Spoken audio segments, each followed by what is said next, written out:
Have you ever felt like a ghost in your own family? A resource to be drained and then discarded? Before you witness this quiet, underestimated woman unleash a storm of perfectly documented, ice-cold revenge, make sure you're subscribed and have notifications turned on. The Parker family is about to learn that the quietest person in the room is always the most dangerous. The anonymous email arrived like a kill switch for the life I knew.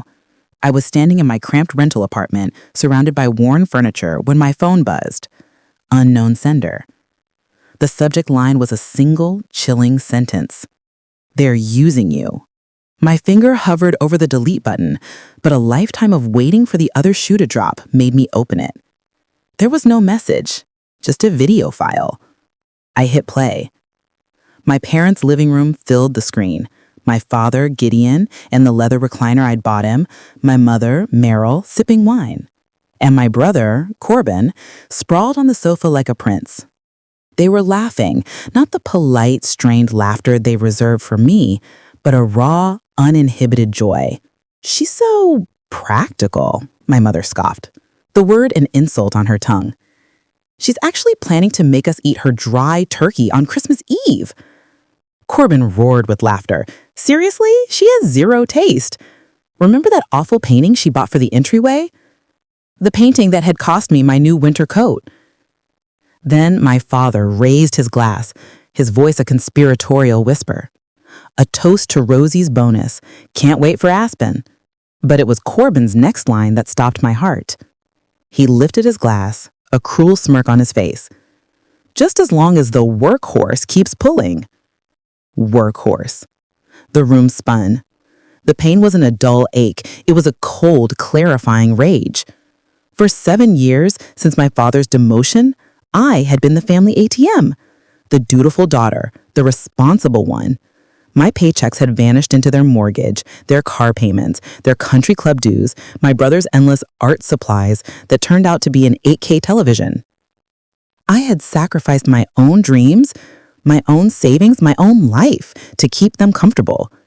And this is what they called me in the privacy of the house I was paying for? The video continued, a symphony of their entitlement, a shopping list of the Christmas gifts they expected from me. My phone buzzed. A text from my mother. "Don't forget that nice bourbon your father likes for Christmas Eve dinner. Love you." I set the phone down. My hands weren't shaking. 2 days ago, I was a daughter. Tonight, I was a creditor. And their account was severely past due. The rage gave way to a chilling, surgical clarity. I rewatched the video, my mind no longer a swirl of pain but a forensic tool. That's when I saw it. A glint of a ring on a hand at the edge of the frame. The person who recorded this was in the room with them, a silent witness who had decided to arm me with the truth. Some betrayals are a gift. My laptop glowed in the dark. My annual bonus, 6 figures they were already spending in their minds, was scheduled to land in my account in 10 days. For the first time in my life, I looked at my bank balance and thought one beautiful word: mine. I called my boss.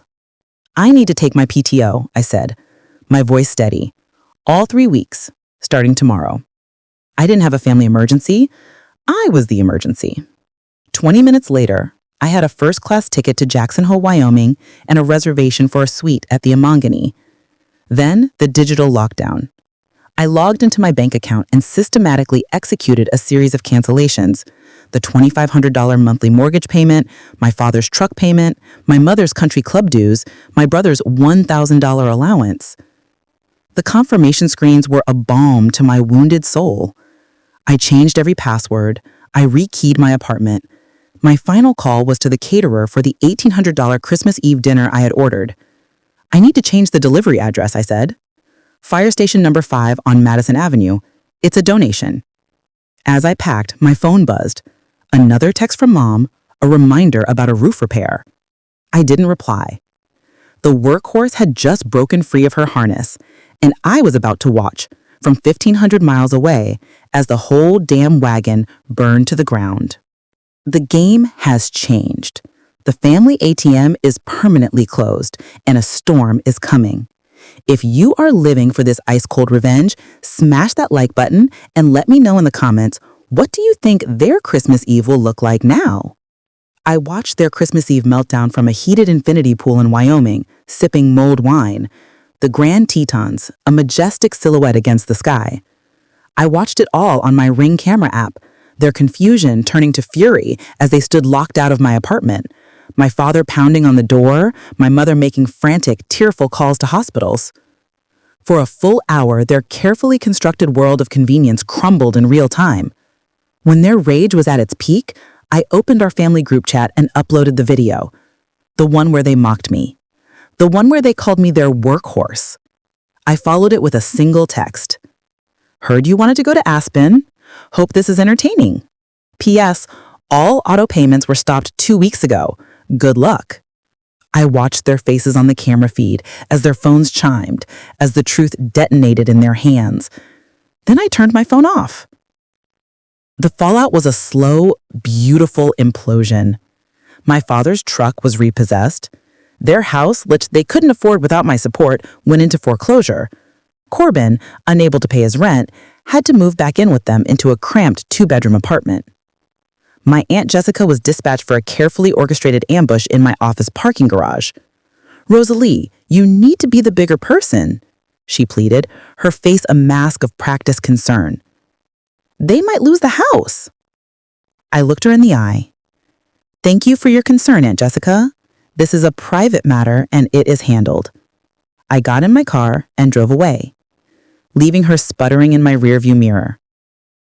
Their final desperate move was an email from my brother, laced with guilt about our sick father. It was a lie. I knew it and he knew I knew it.